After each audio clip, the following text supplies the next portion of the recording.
Now it's time for more of Southern California's sports fishing voice. Let's talk Hookup. Get ready for more of the best fishing information and the hottest tips on improving your angling skills. Let's Talk Hookup is sponsored in part by Ford, the official truck of Let's Talk Hookup.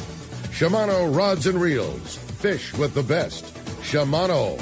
And now, Southern California's sports fishing voice, the hosts of Let's Talk Hookup, Pete Gray, Rock Cod Rick Maxa, and Corey Sandin. Welcome back. Hour number 2, Let's Talk Hookup, right here on the Let's Talk Hookup app and YouTube and Facebook Live. Pete Gray here, along with Rock Cod Rick Maxa in the world headquarters of Let's Talk Hookup, right next to the almost sunny San Diego, right? San Diego Landings in Point Loma. We have the entire crew. Well, not the entire crew. There's a bigger crew than this. Where's Henry? Brandon, Jake, and Alex from Bight Sportfishing. We're missing Henry, but boy, what a great show! And if you're missing this, man, this is the one to keep. Yeah, no doubt about it. Really stoked to have all the boys in the studio this morning, and so much great info, and just having a great time this morning. If you want to join us on the second hour on the stream, give us a text, man. We'd love to be reading your text questions. Lots of great show of Let's Talk Hookup still ahead of you. The only way to send in a text to the show is through the Let's Talk Hookup app. We said it before. It's a free download. It's the easiest way to listen to Let's Talk Hookup. You can hear all the archive shows.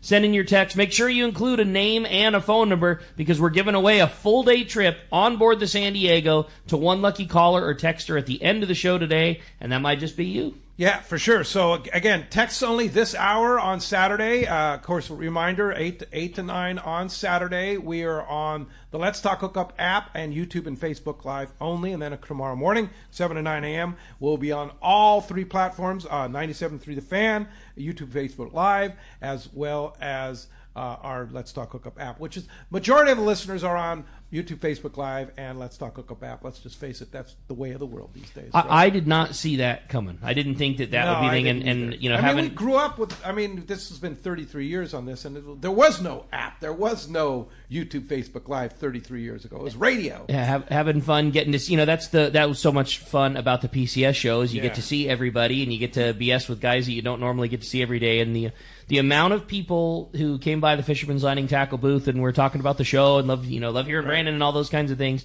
The amount of people who watch it live blew me away. Yeah. I just assumed it was more of a, hey, I listen on the radio, whatever. Like, it was just person after person after, hey, I love that part of it, really stoked. And, yeah, that blew me away. It's really cool. Yeah, it is cool. So thanks. Yeah, everybody that came by the Let's Talk Hookup booth or Fisherman's Landing booth or, of course, the Bight Sport Fishing booth. You guys had a deluxe Your booth looked really nice, too, man. You guys did a really good job. I was happy with that operation. Yeah, they did a great job. Kudos to Bill and Mike and the crew at PCS for doing a phenomenal job of that show. I mean, it was state of the art. The PCS show is like the Jake of fishing shows. I've never heard someone complain. Right? No one's ever. People love it. It's good vibes. It's really cool. Yeah. Yep. How they pulled it off. Like I was super worried about day one. Thursday it was raining. It was cold. It was like, oh man, this is gonna. Man, I felt this is gonna be tough. For Nick at the West Coast Marine on that day, man, that afternoon, that evening. Dude, it was still sold boats. It was still killer. Yeah. Like the vibe was great. The people were great. It was fun. Everything. It was just awesome. It was packed on Thursday. They crushed it. Yeah. They crushed it. It was such a good show. Smooth, well run. Awesome. We loved it. To see. Yeah, we loved it. Yeah, it was a really good. Excited that they're going to bring it to San Diego next year. Yeah, next year, mid-March. Yeah. They announced the dates. First up in Costa Mesa and then Del Mar. Yeah, that's it. Yeah. Spilled the beans on Let's Talk Hookup. That's right. As it Before should be. It was officially announced. It was pre-announced on Let's Talk Hookup. Yeah, pretty darn cool. Well, let's find out what's biting. You got it, bro. It is time for that catch report. Today at FishDope.com report is sponsored by Gamakatsu. If you like to fish for tuna and you're not using Gamakatsu hooks, you are leaving bites on the table. The Nautilus Circle hook comes in sizes as small as a number 4 and up to a 6-0. And for big fish, the Nautilus HD is tough enough, but not with an oversized wire. Because both come with rings or non-rings. You can see your local dealer or check gamakatsu.com for more information. We've got the man, the private boater buddy, Captain Mark Wish of Pacific Edge is on the line. Good morning, Mark. Well, good morning, Rick and Pete, Brandon, Jake, Alex, man, the all-star crew for sure in there. That's awesome. Hey, Mark. Now you did it. Nice job. Yeah. We've got new buttons now that we never had before. Emoji buttons. Yeah, exactly. That's fun. Okay, so this today is a milestone report. after doing this for, what is it, Pete? 33 plus years. Yeah. That's crazy. Yeah, oh my God. Anyway, so what I usually do is all week long, from the time we finish the report Saturday, start gathering information. I make notes and then summarize those notes on one page of legal pad and use those notes as an outline for the report that I do. And virtually always, I got more than enough to fill the page. I got to sift through. And today, between the weather and the fishing and the water that's rolled, I mean, it just sucks offshore. So we're going freestyle. We got nothing. Yeah, it's just what is biting. It's the same whitefish, bass, sculpin on the structure spots, a few halibut, here and there. I think a couple days, some of the sport boats had a few nice ones, but just very little. Catalina has just been harsh. The outer islands have been untouched because of the weather. So, it just is what it is, and we call it like we see it. But it is mid-March. And some years that sea bass fishing over at Catalina gets good, used to be good. I think it seems like the whole thing is shifting a little later. We just don't seem to have that winter fishing like we used to. But, we're always bummed at this time of year because, there's normally a 3-fish limit, and today's the day that it goes to 1, and we were always brokenhearted because we were catching all these nice big ones and had to go down to 1, and definitely not been an issue this year. But at some point, this weather will straighten out. The wind will back off. The water will get unrolled and get straightened out, and maybe we'll catch some fish again. I like that idea. See that in a couple. Yeah, it's gonna sooner or later. Well, this week doesn't look so bad. No, we got a little weather coming first of the week, and then after that, it looks like it's gonna start straightening out, but. It's going to take a little time, and so we're just going to have to see. I would imagine that over at the island, I love that shallow water beach fishing, and I imagine that might be a little behind schedule this year. Probably see some deep water fish as soon as we can get out there and fish them, and we'll just have to see what happens. And in terms of other exotics, halibut around all the time. And in terms of yellowtail, last year wasn't our best yellowtail year up here. You guys had that good fishing at the Coronados. We kind of struggled a little up here, comparatively speaking. But, at some point it's going to straighten out, and at some point I'm going to have that problem having way the hell too much to talk about and, not enough time to talk about We're anxious for those days, for sure. I'm still trying to wrap my head around the fact that Mark's been doing this report longer than Jake's been alive. Wow. And Alex probably too, right? Almost. Yeah, almost. Yeah. Well, as you can hear, fishdope.com is your stuff that you need. $30 off a new membership to fishdope.com using the code HookUpNow. Lowercase, no space. HookUp Now, your $30 code. And Mark, how do we find you? Pete, we're in Huntington Beach. We're on the corner of Bolsa Chica and Edinger. Phone number at the store is 714-840-4262. The website is PacificEdgeTackle.com. And I'll make up something for next week, even if we don't have any. Oh, it's going to bite. Something's going to bite this week. You think, Jake? We'll get something. Yeah, we'll get something this something's week. Something's going to bite. All right. Thanks, Mark. Appreciate that. We'll talk to you next Saturday. All right, that's going to wrap up. We'll see you guys. Thanks, Mark. That's going to wrap up the Catch Report. Again, sponsored by the Fish Pros at Fisherman's Processing in San Diego, where you get the premier processing experience. Check out the easier online system to book your processing for your long-range trips. With more team members, Fisherman's Processing stays far ahead of the rest. More same-day capacity and the finest customer service. Stop by their location in Old Town on Taylor Street or check fishermansprocessing.com. Be sure to make your reservations today. I got to put a little Fisherman's Processing thing in. They are so crazy accommodating. We had a very special order of one of our boats that is in the one of our customers that has several boats kind of around the world, and right now they have one of their boats in the Canary Islands, and like this is the start of the big eye and bluefin fishery for that that part of the world, and they're from here and took some flying fish on their first trip down there and fished them the same way that we do, and nobody fishes a rigged flying fish from the Kite. They had a few in their freezer. And the first few that they put out, they caught a bunch of big yellowfins. They anchored on a spot that nobody anchors. Long story short, they said, hey, this was a thing. We need more of them. We had to fly 100 flying fish to the East Coast to get put on a container ship to get shipped to the Canary Islands for their next trip. I had no clue how on earth we were going to pull this off. I called Marilee and just without even a teeny bit, like, oh yeah, bring them down, we'll take care of it.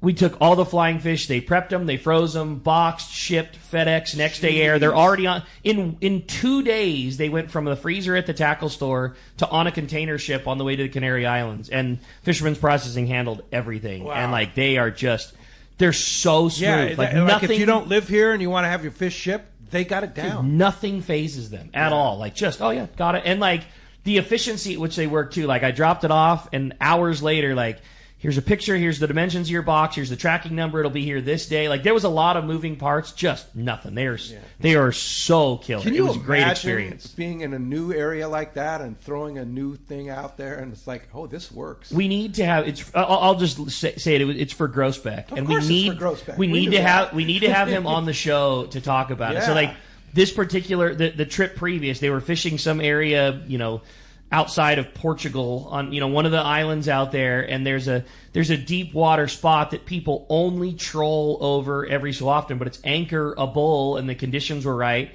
They put the anchor down and the first flyer that they sent back got eaten on the way out, and it was a 275 yellowfin. Oh. They continued to catch one on every bait until passengers were done and waved the white flag, and then they just hung out and watched them jumping around. It sounded and like the fishing was okay for trolling a vinyl marlin lure around, and the big fish would bite it every so often. But every single flyer they put back got smoked, and then they left and trolled home and caught a 500-pound blue marlin. Like just some spectacular mission that we'll have to get the full debrief on next one of these days on Let's Talk Hookup. Yes, so rad. Speaking of processing fish, and I know you're really obsessed when you have dreams about fishing and catching stuff. Someday I dream of catching a swordfish, right? Hasn't happened on my boat yet, and it hasn't happened. But I thought, okay, you get this thing on the boat, then what do you do with it, right? So Jake, what do you do with it? You take it to Fisherman's Processing. How do you get that fish aboard and then make sure that it's going to be a good quality piece of meat once you get it aboard? Well, quality is always our number one. Like with tunas and everything else, I'm super anal with like proper like on deck care to make sure the meat quality turns out really good. Swordfish is kind of like one of the most resilient meats out there. It's like the anti-fish. You don't even need ice or anything really. Come on. Yeah, really? Because they're so cold. The water depth that they live in, it's so cold down there. Like even if you go to gill and gut it or something, you stick your hand inside that body cavity and it's freezing cold. So you don't even really need to do anything. You could just, if you're going to sit there and fish the rest of the day, you want to cover it and do all that. But most of the time when we catch them, we're high-fiving and we're on our way in. On your way home, get it on the scale. So do you gill and gut it? No, not with those things. I will when we get in. And what we do is it kind of like commercial style. You core it out. You cut the head, fins, and all the guts off. Cut the tail off. The one thing that is different with those, you don't want to cut them the same day. It's not like a tuna where it's like, oh, you need this fresh right now. You kind of cut them like at least 24 hours later. Yeah. They're all a big giant muscle. They don't even have bones. It's just cartilage, no rib bones, nothing. So what you want to do is like let them sit on ice. What we do is we core them out, like I said, cut everything off, pack them with the ice. Head off. Once we're back at the dock. After you get the hero photos done. Exactly, yeah. I hate string that thing up. But you let it rest on ice, like in a kill bag, or what we do, we just leave it inside the coffin box on the Freeman. It's like a giant Yeti, basically. And you leave it there for at least 24 hours. I'll cut the fish for the people too, but I'll tell them like come back in 2 days if you want me to cut it. That or real proper way. Yeah, or send it to the processor and they know to let it rest. Yeah, those things can sit on ice for weeks. Really, weeks, and still be good. Yeah, I've heard that the guys talk about you have to scrub the body cavity out. Is there any truth to that? Yeah, it's almost like a trout. When you're little and you like push your finger on that bloodline inside a trout when you're gilling gun. It's like that. It's the same thing, but just a way bigger version. You kind of scrape all that out of the inside. Yeah. My favorite is when I don't know why, but like it's really satisfying for me. You scrub the outside with a deck brush. It's kind of like it's almost like you're scrubbing off the mud. Really? Yeah, the film that they don't have scales, so they have like this like film on them. And it's kind of like it kind of looks like mud basically, but you scrub it with a deck brush and then you get to hose it off and it looks all clean. And some of them are like chinchillas. They've been like down there rooting around and they're covered in it. And then other ones are kind of cleaner, But some of those like bottom feeding ones that you get with the messed up bills and everything, like legit mud bath. I know that guys come in the store that that's their goal. Like Pete, you were talking about, like, hey, I really want to have a big swordfish on my own boat. My recommendation, and it is no blowing smoke because you guys are here, it's absolutely the case, is just book a trip with you guys. Regardless of, hey, I've got my own boat and it is dialed in and all these things. I still think that, like, that's the most money well spent, is go with one of you guys and just see the operation and how you're putting baits down and how you're, like, a trip or two with Bight, whether you even catch or not, will shorten your learning curve so fast. It's the best money well spent if that's your goal. Even after 6 years, there's not a San Diego operation that's caught more than you can count on one hand. Usually only one or two for clients. You know what I mean? Catching fish with your buds is a big difference than going out with customers and doing it, So yeah, no, it's our thing for sure, and it's a legit master's class. You'll learn everything. That's what I think. I mean, the value is in learning to do it. Way more I did than it with Brandon. Anything else, I learned so much. So maybe I'll catch one next. Catch one. It's just time, man. It's like everything. How bad do you want it, right? And if you're like, I want this, I'm going to go 10 times this year. You'll get it. You just have to go. Yeah, just like anything. When you want a bluefin or sea bass or yellowtail, you just have to go. Nothing comes easy in California. You also have to go into it knowing that a bite is not going to convert into a fish a lot. You know what I mean? Like it's there's several steps that have to go down, and it's like wahoo fishing. Like, don't be discouraged. The first time something touches your lure, it often doesn't end in a fish on the boat. No doubt. You're gonna have some losses, and you're gonna have heartaches, and you're gonna have one that you got to color, and then the hook fell out of it, and you had one that was halfway up, and this squid got destroyed. And we never even saw the float. Like all of those, but all of those things are what add to it being such a rad deal when it is done. It is laying on the deck. It's part of the cool factor is how tough it is to finally make it happen. For sure. Well, a guy on the line right now who seems to always go after the prey that he gets, he usually gets one. That's Conway Bowman. Good morning, Conway. Hey, guys. How you doing this morning? You probably have one of the highest catch ratios of anybody on your fly fishing for mako sharks, right? Well, I guess so. Yeah. I mean, we're pretty successful, and we've been doing it, guide for over 30 years now. So, but it's guiding, it's fishing, and every day is different. So I'm happy if we get one to the boat, throughout the day. But yeah, I've been really blessed. Yeah. Yeah. Well, we're not here to talk today about catching mako sharks with Conway, but we're here to talk about Cast Hope, and you have a big event coming up at Lake Barrett. Believe it or not, what's that all about? Yeah, we have our big Lake Barrett fundraiser on April 26th. We've got a few spots left. So basically, it's our fundraiser, our first fundraiser of 2025, and it's Lake Barrett. It's going to be great. So people can find out about it if you go to casthope.org. All those proceeds for the fundraiser goes towards our Cast Hope San Diego kids to get them out, to get them fishing. And just to, expose them to the outdoors. And I always say, fishing is just the key that opens the door to greater opportunity for kids that aren't as fortunate as I was as a kid to go out and experience the outdoors. So, catching a fish might inspire them to be, I don't know, maybe a wildlife biologist, or hey, maybe even a fishing guide. So, but yeah, April 26th, Lake Barrett. We have a few boats left. There is also a kayak float tube division, and all the information is right there at casthope.org. And Cast Hope, basically, you're raising money to get kids out on the water, right? That's right, yeah. So we have a program. It started out in Chico, California. We've been in San Diego for 6 years now. And we basically teach the kids not only the skills of fishing, fly fishing, as well as conventional fishing, but also we take the kids out. We teach them about biology. We teach them about, ocean ecology. We take them out on eco trips, doing shark observation, tide pool observation. We work with biologists, and we work with, scientists, and also great fishermen. So yeah, it's a great organization. All those proceeds go to get those kids out, and those proceeds help support the program. So we take the kids fishing absolutely for free. We provide them all their tackle. And if they're in the program for 1 year, we give them everything they need to keep them on the water. So rods, reels, whatever they need. So it's a great That's program. awesome. So cool, so cool. And the opportunity to fish Lake Barrett before it opens, it's the week before they open to the public. What an opportunity. How cool is that? I mean, and you're going to catch a lot of fish at Lake Barrett. I've been told that fishing is very good this year out there. So the opportunity to do that, and this is the only opportunity you have to do that, and that not only fish an amazing lake with fantastic bass fishing, pretty much just by yourself out there. Not very many boats on the lake, right? No. So we have 15 boats, and that's it, and then That's it. 20 kayaks. So Wow. that's it. That is it. And we'll have some of our Cast Hope kids there, and they'll be fishing as well, but they'll be on the dock and just around that area. And it's going to be great. Last year we did it; it was unbelievable. Lights out fishing, and it was really a great event. So it gives people a great opportunity to fish. I believe the greatest bass reservoir in the western United States. Yep. And also help out some great kids in a great program.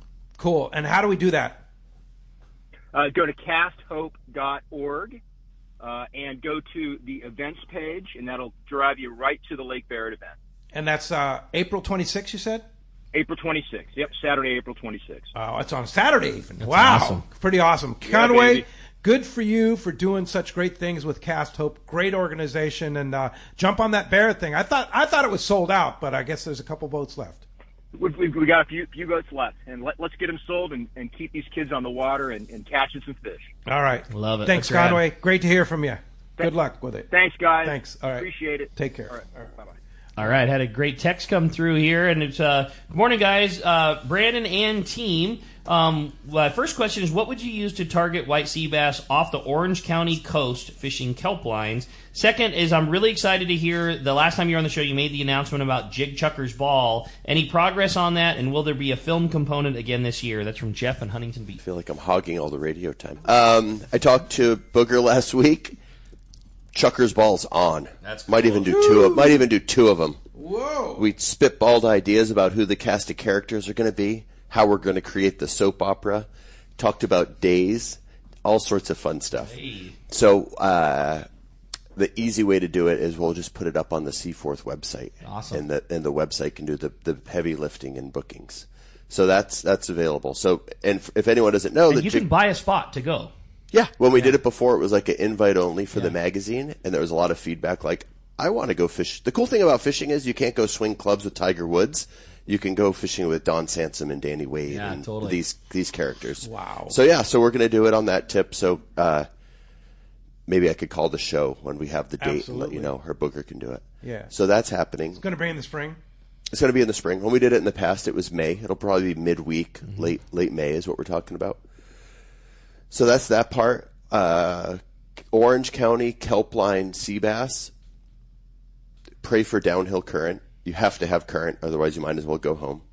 And something that allows you to present your bait into the kelp, whether it's a bobber or whatever. I've got a lot fly line mackerel. You don't have to have squid all the time. So yeah, I would fish it like that. I would set up and get your lines close to the kelp and hang on and pray. Seance. Yep. That's cool. Hey, nice text here from Mike and Rosemead. He says, fish with Jake twice several years ago up in Ventura area, and he partnered up with Rich T. We're on a platform, a low-profile Ranger, which kicked ass, getting super close to the islands, and at one point, conditions were right. We took us inside the Painted Cave just to break up the day. What a professional. Thanks for the memory. He even decided to stop mid-channel to fish a wreck, and we slaughtered the sand bass. Catch and release. Kudos from Mike.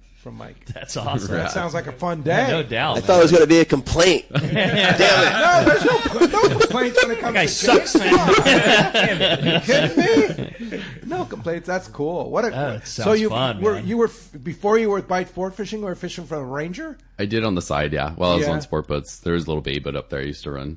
and That's you run it cool. out to the Channel Islands. Yeah.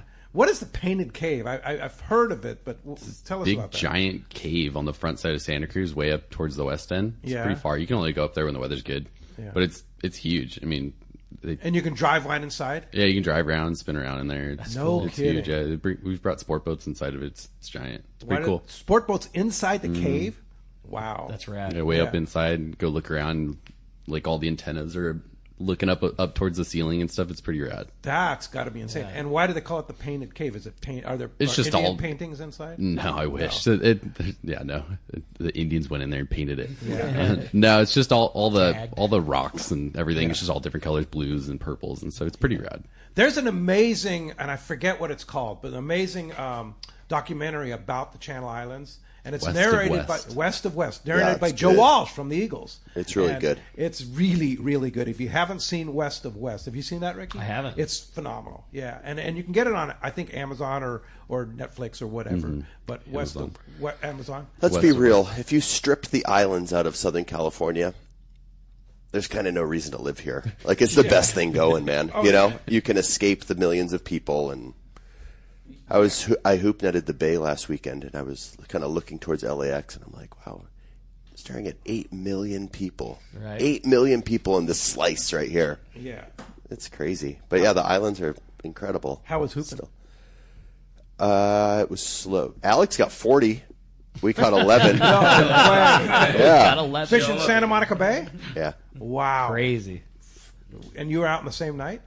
No, he got his conditions were better for Alex. Yeah, we were next door to each other. Why? Okay. Conditions for lobster. What makes a good lobster condition? Why'd you go on that? What was going on that night?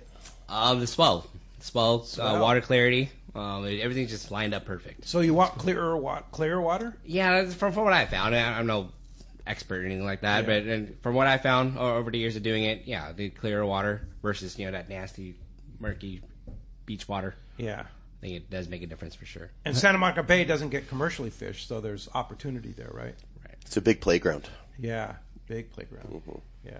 Tons of shorts. Really? Yeah, like just barely shorts. Yeah. Yeah. A lot of lobster. Good biomass of lobster up there. Yeah. Cool. And you guys fish it up there. Where do you keep the boat? In Marina Del Rey? No, you come up from Long Beach. It's closer than Catalina. Oh, and you get to ride up the Federal Breakwall where it's always hot and glassy. Ah. Yeah. No, it's closer to Catalina going around the horn of Palos Verdes. Yeah, okay. Yeah. That's cool. Yep. Hey, another fun text is Brandon, this was from Brandon in Long Beach. Question I have for all the boys, what do you guys feel is the possibility of albacore this season? And if not this, what will it take to have those things back in the SoCal Bight? I don't think Jake's seen one. Have you seen one? Have you touched one? I saw one with Alex. Oh, we caught one together. Only living one I've seen. That's right. What do you think, Alex? Albacore, the abundance of anchovy this year, and really the past couple of years, really offshore. It's promising. I'm not gonna sit here and predict that, but it's very promising. It's soon coming for sure in terms of the albies. Yeah, for sure. If not this year, then next. So Steve Crook really burst my bubble at PCS. Steve's got. He says, "I'm sorry, Pete. The water charts are just not indicating to me that it's going to happen this year because I guess the years that we had albacore, the 62-degree water, the magic water, was way south, like almost down to Mag Bay and stuff like that. He says it's still up north. It's up off of Central California and stuff. He says for us to get albacore, we need to have that south of us at this point, and it's not right now. Interesting. That's from the scientist Steve. Now he says things happen, things can change. Right. And like you say, the biomass of anchovy. I mean, you would think, come on, where are you, albacore? Bring them in, right? In. But I mean, will you be satisfied with a whole bunch of bluefin again? I'll take that. That's fine. I just can't believe what our baseline to a fishery is in California these days. 40 to 70 pound bluefin. That's it. Huh? No triple digit fish. Shifted. Huh? That's okay. It's so shifted. Yeah, but we'll take that. It's an amazing fishery, of course. It's an amazing fishery. I mean, you talk about guys, Florida has been an amazing fishery. Carolina's an amazing fishery, and stuff. Right? But nobody has what we have here. I mean, from a charter perspective, I get a lot of interest from Americans outside of California and international anglers on bluefin. And what's the common theme? Something that's totally lost on us. You can keep 2 per day. We have the most liberal bluefin limit, I think, in the world. Yeah. Usually it's like 1 big one per boat or 1 per person or season. 2. When it went to 2 for us, I was like, oh my God, only 2. Yeah. You don't need more than that. And yeah. Especially if you get the big ones, right? Mm-hmm. Yeah, for sure. You have a good one there? I do. Let me bring it right back up. Question is, every time captains are on the show and we ask them their favorite type of fishing, everybody always seems to say the same thing: surface iron, yellowtail. My question is, why is that? Boys? It's all preference. I don't know. It's just because you can pull the hardest on those things. It's like a sport boat mentality. I feel like you just want to pull as hard as you can. That's like the one fish you can do it and you won't rip them off. I'm with you. So many people grew up, that's the traditional way to come up is fishing on sport boats, and that's on the half day trip. That's the pinnacle thing that you're hoping to achieve, and that's the coolest way to catch one and catch a yellow. Yeah, it takes a little more steez to do it than the other guys on the boat. It's part of the culture. It's part of the culture. Yeah. We're taking off Thursday on a crew trip. Lobster season's over. Weather's poor. We're just going to hit pause and do a little audible and all hang out together. We could go anywhere. We've gone to Africa on crew trips before and all over the place. Where are we going? You take the boat to Africa? Not yet. Not yet. It's a long run. We could go. My point is we could do anything. Yeah. And we're going to go to LA Bay because the weather's perfect nice. and there's surface iron yellowtail biting. Totally. Sweet. Yeah. Yeah, usually when the weather's overcast and rainy here, it's flat calm down there, right? It's dream weather late next week. Yeah. Nice. Yeah. Rare, nice weather. That sounds like a good one for sure. I have another good one here from Jason in Point Loma. He says, "Wow, what a good show! Good morning, everybody. I can't believe you got all these cool cats together and their knowledge. The question is for the boys: what is your favorite go-to rod and reel setup and your favorite fish to catch with it? What about you, Jake?" My favorite reel ever is a Trinidad 16. You can just do anything with it. is Trinidad 16. 16A. Yeah, 16A, unless you want to be gangster and you have a gold one. Yeah. That and like a 30, 40-pound rod, like at 800M or something, some 6480, like any of these like classic glass blanks that you can kind of do it all with. CalStar or Seeker. I mean, that's what I've always fished. Yeah. Just that's what I grew up fishing was the glass rods, and can't break them. And it's all preference. I mean, we had Phoenixes forever, and those are great too. A little bit lighter, but I mean, you can just never go wrong with that old school style. It's kind of timeless. What about you, Alex? I'll go back to that surface iron yellowtail thing. The Lua and the Newell 332 would be mine. Wow. That's a throwback. I would take a Truline D8 because it was rated for 15 to 80 pound. I'd take it. It's 8 foot, so you can cast, do anything with it, and I'd put a Trinidad 20 on it. And what are you going to catch with it? Freaking everything. Fly line a chovy for albacore, a surface iron yellowtail, fish a bobber in the kelp for 70-pound sea bass. You could do anything with the D8. Yeah. That's cool. Hey, when we come back, we got a lot more Let's Talk Hookup coming your way, including more of your texts and a whole lot more with the boys from the Bight. You stay tuned. It's Let's Talk Hookup, Southern California sport fishing voice on the Let's Talk Hookup app and Facebook and YouTube Live. This year, make reliable boating your resolution and back it with exhilarating deals with a new Yamaha outboard during Yamaha's New Year, New Reliability sales event. From now until March 31st, 2025, purchase a new eligible Yamaha 450 to 30 horsepower outboard and get up to 7 years of coverage protection. Looking to hit the water with lower horsepower? There's a deal for you too. Purchase a new Yamaha 25 to 2.5 horsepower outboard and receive up to $200 in dealer credit toward the purchase of additional goods and services. Don't miss this limited time offer. Visit your local Yamaha dealer today. Yamaha, reliability starts here. Offer ends March 31st, 2025. Subject to change. Other restrictions and conditions apply. Select models exclude 24-month Yamaha extended service added to a 36 or 60-month factory limited warranty. Choice offered to Florida residents is a 24-month Yamaha limited warranty. See authorized participating Yamaha outboard dealer for details. Cannot be used with any other Yamaha offer. Captain Jamie Tennis from Seasoned Sport Fishing here. For the past few seasons, a dart-styled metal jig has come into play in a big way for tuna offshore or even rockfish down deep. AFCO's crossbreed jig has quickly become the go-to for many since it came onto the market. AFCO's crossbreed jig is good to go right out of the package with a 4X treble hook, heavy-duty split rings, West Coast colors, and sizes 60 gram to 120 gram. Pick one up today at your local tackle store or learn more on AFCO.com. All right, it's time to talk about great gear from Shimano. And, man, with this past PCS show, you want to talk about a reel that was absolutely flying. It was that brand-new, redesigned Talica A-Series.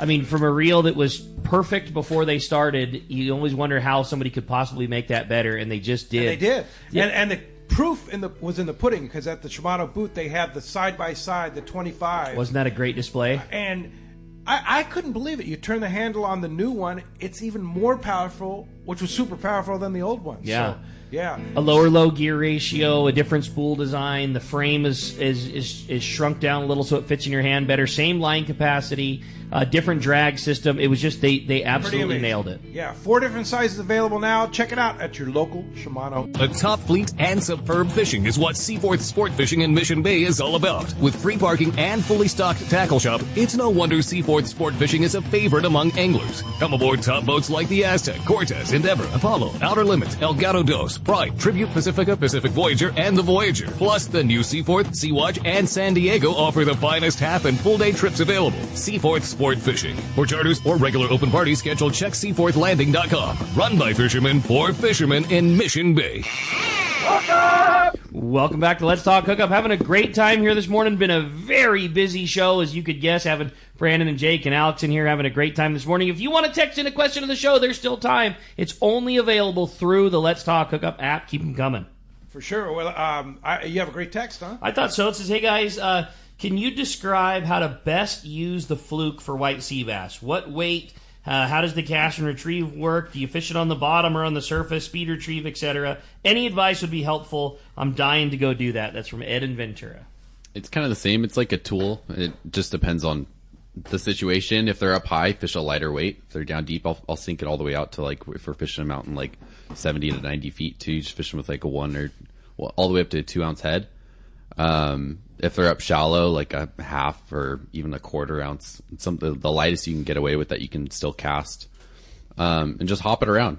You just point your rod tip, kind of keep your rod tip high, and just hop it around. A lot of times they eat it right after you pop it, right on the paws. All right, that's cool. Good stuff. Yeah, I got another good one here from Daniel in Santa Barbara. A lot of listeners there north of LA listening today. Thank you guys. Good morning, gents. Good show, Brandon. Are there other baits besides squid that will work to catch deep drop sort? Yes, yeah. The belly strip is used a lot on the East Coast. The Gulf Stream and their current and their forage base is different, but any of those strip baits will work. A big tentacle off of a giant squid, kind of anything. They're real foragers. And in areas where they have a lot more swords than us, like Tasmania and such, they're using big, giant, rotting chunks and whole dead baits and stuff. The science is like the bait presentation, or moreover finding the water that they're in, and not just driving to your nearest bank. So yeah, you can catch them on a wide variety of baits. Eels, they catch them on iguana tails and things like that in Florida. Like, they'll eat anything, man. That being said, yeah, what do you use, Jake? Squids are our go-to, but we've caught them on tentacles and other stuff too. Yeah. They're not picky at all. Like Brandon said, they're not picky.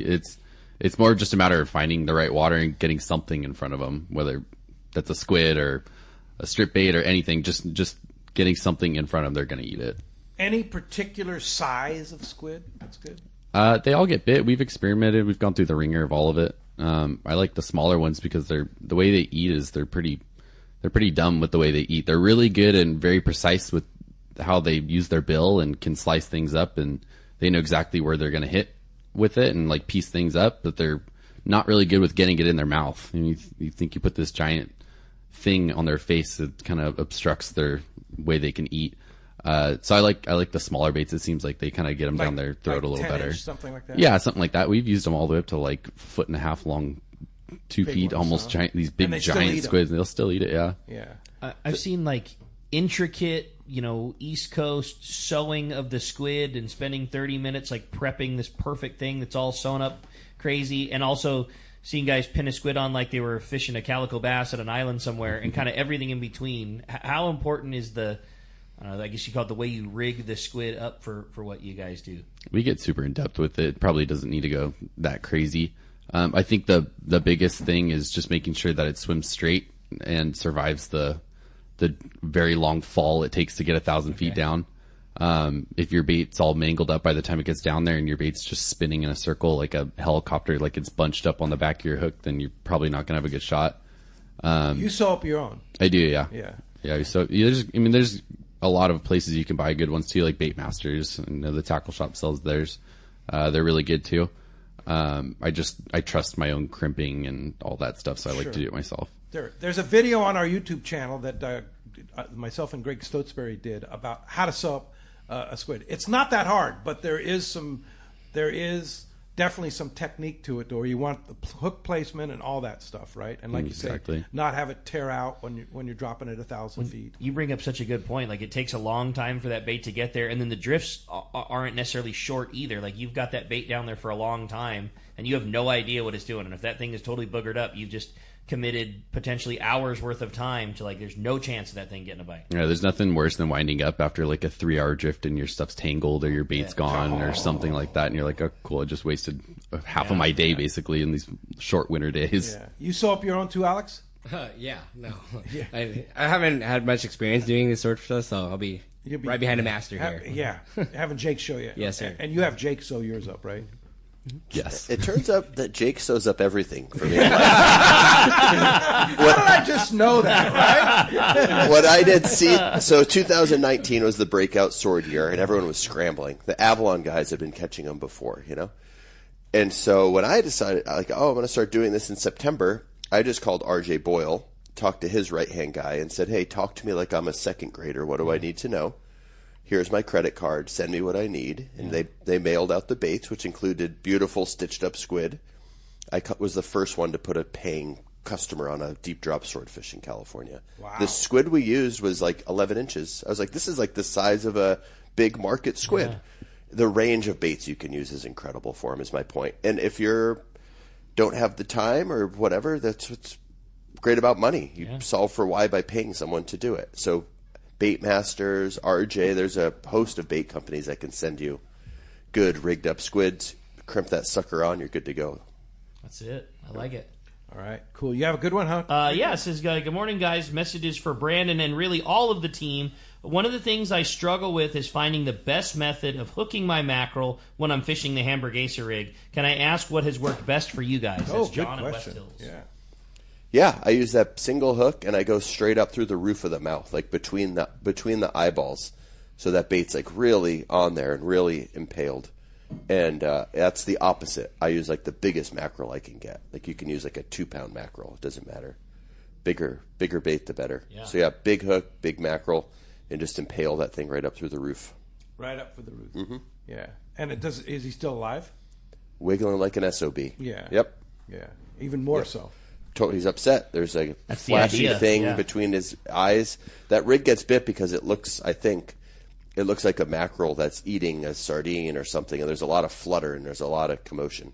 That up through the roof of the mouth is good too, because it doesn't allow it minimizes that hook like ending up somewhere that you don't want it to. Mm-hmm. You go crossways through the eyes like a regular fly line bait, and that thing's shaking so much with the lure putting weight on the other end, the hooks will turn around and catch the gill plate or go into the eyeball or something like that. Like, open the mouth up through the roof of it. It doesn't give a lot of room for the hook to end up somewhere bad that might cause you from getting the hook into them when you do get a bite. I fly line with that outfit too. So for fly line mackerel fishing for sea bass, I always use a crocodile, always.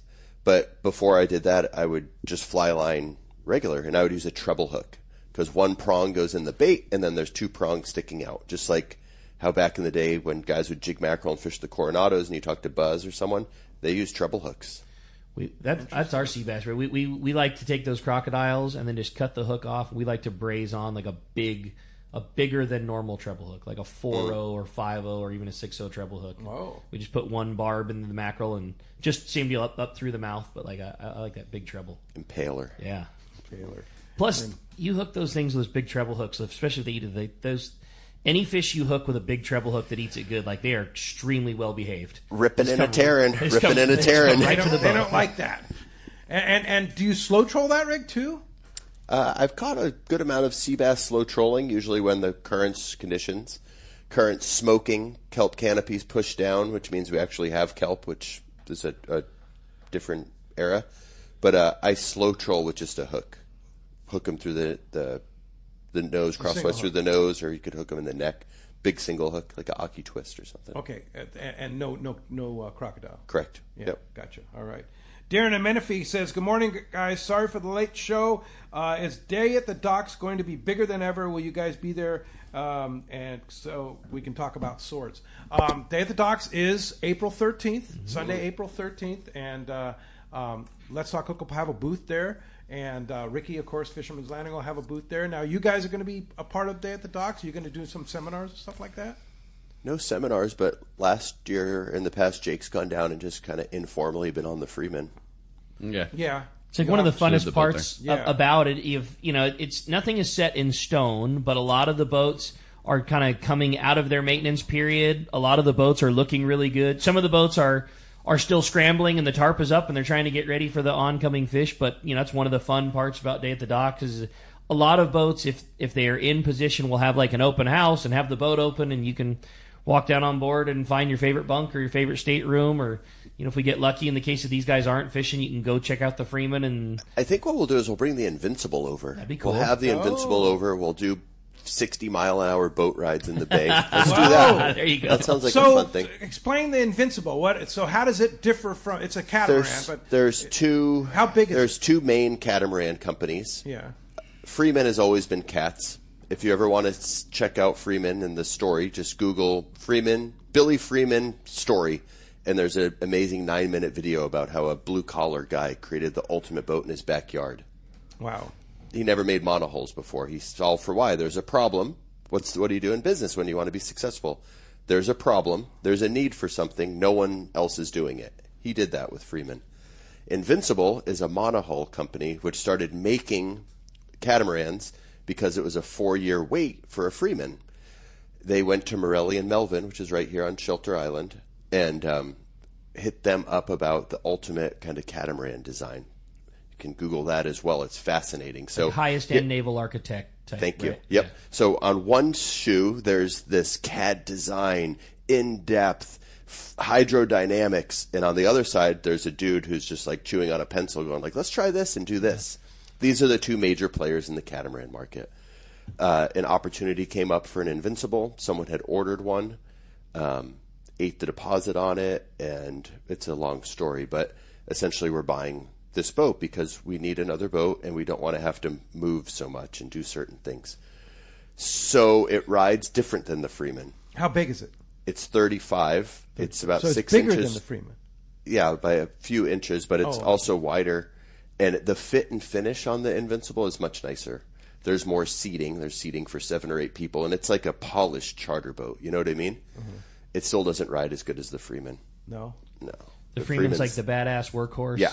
And the Invincible is a little more fit and finish. Yeah. Okay. And a great boat as well. Beautiful tower on it, and that's kind of our sauce and our DNA is go fast. And how big are the outboards on that? That has quad 300s on it. Quad 4 300s? Yeah. Wow. Yeah.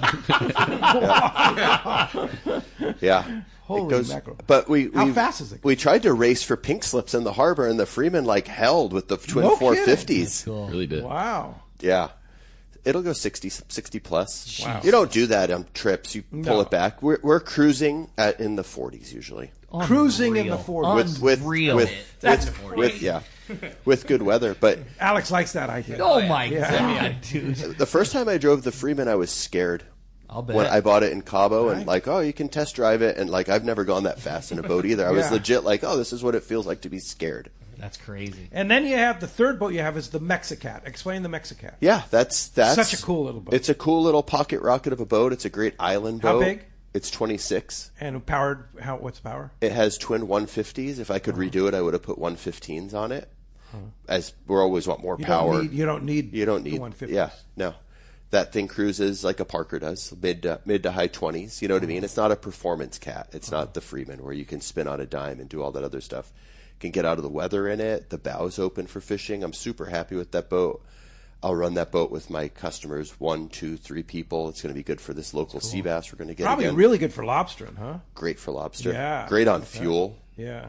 Pushing 3 miles per gallon quite often. Wow. So that, I looked at the landscape and everyone's going this route of bigger, faster boats and prices are going up. And I was like, well, how do I start charging less? Kind of flip the script, Yeah. We're also doing shorter trips this year. In the past, or currently, we do these marathon 12-plus hour trips with 2 licenses and have to go far And then I was also like, not everyone wants to be on a boat for 14 hours. Yeah. So I'm clicking it back to 2011, 12, 13, 14, and doing 8 and 10-hour trips as well. Easier on the pocketbook, easier on the person. Yep, exactly. Cool. And with the speed, you're going to get there anyway. Exactly, yeah. Jake and I were talking about it, texting the other night. In Louisiana, which is the market you look at when you want to see go-fast cats, they charge a flat rate. The clients charge for fuel. They're doing 10 and 11-hour trips and still going 70-plus miles. Wow. Yeah. Crazy. Come home at 5 before the fuel dock, you know? Yeah. And what? How far on a typical trip will you go? It just depends on where the fish are. How far is the Cortez Bank?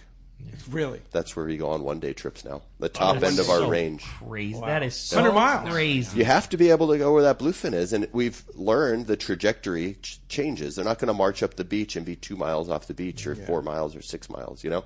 You got to be able to fish from the 60 to the Cortez. That's cool. Crazy.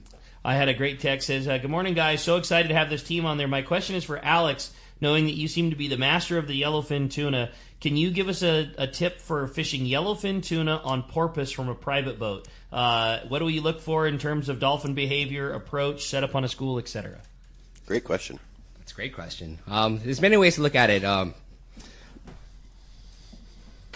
easiest way to tell when it comes to dolphin fishing is the formation of the dolphins, obviously, the movement. I always go by the westward movement dolphins is the one that holds fish. The southern and eastern, it's not always the case, obviously, but the western movement in formation of a dart, you can say, in that triangle. How you attack it, I always like to lead it. Some guys like to just go right in the middle, troll right through it. Personally, I think the fish are on the leading edge. Not always the case, obviously, but the fish are most likely always on the leading edge. Dolphins follow. The dolphins follow the fish. So I like to go in front of it, put my trollers in front of it. Either you're going to fish on the slide, pull out of gear in front of the dolphins, that kind of thing. I mean, you'll see it in the machines too, but just from visual fishing, you'll see it. The birds will be right in front, that kind of thing. Follow the birds, follow whatever visual signs you have, but stay in front of the dolphins versus chopping it up. You'll have that school longer under you. Good advice. You think the birds are the key? Oh, for sure, 100%. Yeah. If a dolphin school doesn't have birds, does it not have tuna? Not always. Not always, but usually you have your single turn bird, and you shear water buzzing around. Mm-hmm. It's always bird related somehow, some way. Yeah, because they're all eating. They're all eating. Everyone's got to eat. That's it. Everyone's got to eat. Yeah. Another good question here from Troy in Newport Beach. Good morning, guys. I've been fortunate enough to fish with Jake and Alex on open party trips recently. My question is, do they have more open party trips coming for sea bass? Yeah, we have that schedule. If anyone's listening, or Troy, if you want to text me, it's easy to find my phone number, or just thumb through our Instagram. The PCS show had like a raft of photos and updates and such, and included in that was the open party schedule. What is your Instagram? Bight_sportfishing. Bight_sportfishing. All right. Mm-hmm. And do you have a website? We do. I have a website. I'm websited up. BightSportfishing.com. Okay. And the information's on there too? Yeah, it has the info on the boats, the size of the boats. The website's curious. There's tabs. Every question you could possibly want answered. But the way it works these days is people go to the home screen and then send an email, right? There's no one peels the onion back. It's really interesting. Yeah. So all the info's on there, but just, I still call people when they drop an email. I call them because it's such a give and take of info, Yeah. So people are welcome to call you. Yeah, of course. What's the phone number? 949-212-0719. And searching anything, Bight Instagram, Bight website, Bight whatever, it all pops up. Not B-I-T, it's B-I-G-H-T. B-I-G-H-T. B-I, like the California Bight, as you always call it, right? Yep. With you having multiple giant cats and huge motors, but then you having the Mexi cat and flying by, how long until you just buy another Arima and are just running single? Dude, I saw that little one at the show with my kids. I was like, oh. If I found the original Rima, I would buy that sucker back. It'd be the Anthony Shea mood. Get your old. There's something to be said. I love the growth and the everything, but there is something to be said about when it was just one person and doing it, and one man charter. The simplicity of it. Yeah, those are fun times. Those are fun times. I also have a habit of making things what on the surface seems like more confusing than they need to be, but it's just what has to be done to get the job done. That's fun. Yeah. That's funny. That's great. A lot to talk about with Bight Sport Fishing. I want to know, how much fuel do those quads burn? It's the same. Good. Yeah, it's Really? like 1 to 1. It's like the same as a Parker. It's so fun. Really? The West Coast narrative first was like catamarans. Those don't work. You can't run those. Who would run a catamaran? They're ugly. They trek like they ride horrible. Okay, now there's like 60 Freemans on the West Coast. Okay, the other thing is the taboo around quads and engines and how expensive they are. You just save the money for it. You know what your repower costs are. You know what fuels are, and you build that into your pricing in a creative way that isn't just copying someone. You know, lot to it. So the fuel economy with quads is the same as with twins because they're not working as hard. Interesting. Yeah. That's crazy. Hey, when we come back, we got a lot more Let's Talk Hookup, including finding out who's going fishing on board the San Diego. More Let's Talk Hookup with the team from the Bight when we return to Let's Talk Hookup on the Let's Talk Hookup app, Facebook, and YouTube Live. You know, whether you're going fishing, diving, or just having fun on the water, there's nothing more worth doing than messing around in boats. So let me ask you, are you ready to upgrade your ride? Boat and Motor Mart of Oakland is your exclusive Western U.S. dealer for Steiger Craft. Created for inshore and offshore waters and laid out with the serious fisherman in mind, Steiger Craft has built a solid reputation for performance and excellent rough water handling.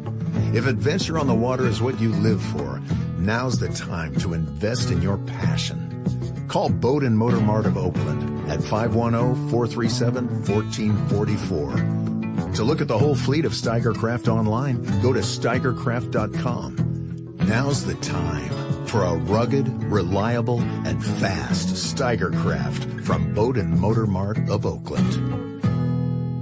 One rod has set the standard for serious saltwater anglers worldwide, and that's CalStar. From the rugged dependability of the West Coast Series, the lightweight strength of the Graphiter, or the performance of the GG Series, all CalStar rods are handmade right here in Southern California of the finest materials and craftsmanship.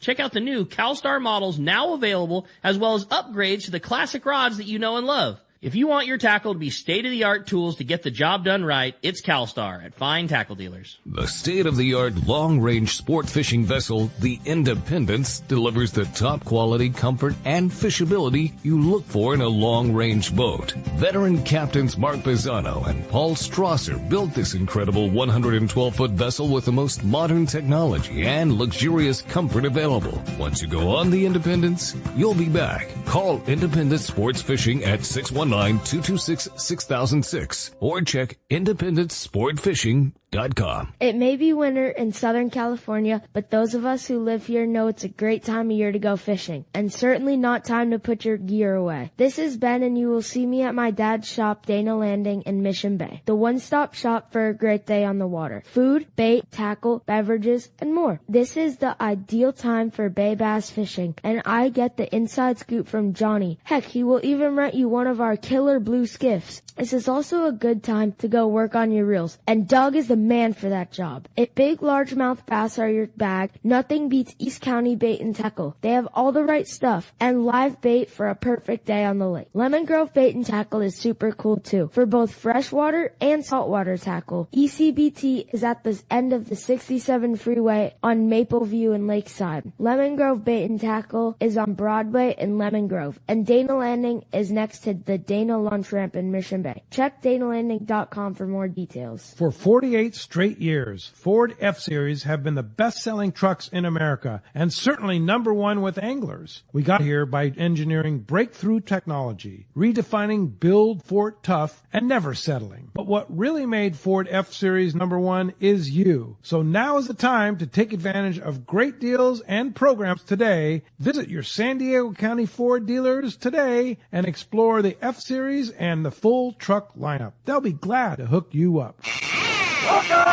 Welcome back to Let's Talk Hookup. What a great time today has been. Lots of fun, lots of good opportunities. Jake, we're going to have Jake flip the prize coin, let it hit the deck. We'll find if we have a caller or a texter today. Today we have a texter, and congratulations, Ed in Ventura. You won yourself a full-day trip on board the San Diego at a C4 Sport Fishing. Congratulations. All right. Hey, Brandon, Alex, and Jake. Great show, man. We got to do this good, again. you guys. Somebody wants to book a trip with any of these guys, sea bass, yellowtail, tuna, swordfish. Sure. Well, first off, if I don't do this, I'm going to get a complaint. I got to say what's up to my kids, Finn and Ella, who are listening, the dynamic duo. Hey, Finn and Ella. Love you guys. Ella, I can't wait to watch you win at soccer. For sure. Awesome. Anyways, if you want to hit us up, Google's your friend. Bight Sportfishing. All our info's on there.